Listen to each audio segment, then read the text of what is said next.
Nkosi yami umalume. And bekaceda ukunginikela imovie le engithi sayenza eLangkloof, ethi ubikwaphi. Wafaka ku WhatsApp group wathi, "Man, into lengibhalelwe kuyikhupha. One USB akeze ngimdosele yona." Mara mina ngoba ngiseduze ngathi ngimi wamathomo wokuthenga iUSB leyo. Wangidosela abantwana bayifaka imntanjana khulu. Imntanjana nathe ngithi mina umdlalo ngikhona ukuhlola wami ngehlokweni ngubukele kuhleke ngilile. So ngiyawu-enjoya wona lawo eLangkloof.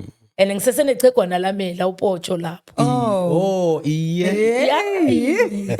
Hawa silowa kamhlungu nomuntu wami loya. Nje kilelo ngithi maye cala kunatswayi. Ukuthi itswayi lenkomo. Halo yini ungalithengi? Ngithi awa mina ngiphethe imali yokubuyisela umntwana esikolweni. Nangibhizi ngesikhumba sami lapha. So yazawa nasinoPotsho.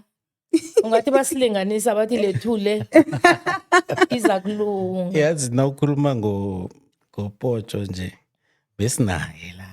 Awa. Manje ngale ngaphandle kwamakhamera bathi off camera.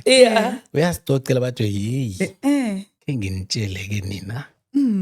Athi ngiye kwaThombeni ngibhizi ngiyagida ebandla sibethi ngadla. Yeyi kumnandi. Kanti ubabuThombeni ngala bamvimbi bebamlodlelele ngekamera. Batsho uthi ngeke ngasebekeze kwami. Angithathela umuntu wambekeze la. Agide kamnandi ebandlapha. Mara niyawazi amanga kaPotsho. Amanga wakaPotsho niyawazi. Usho ukuthi mama lama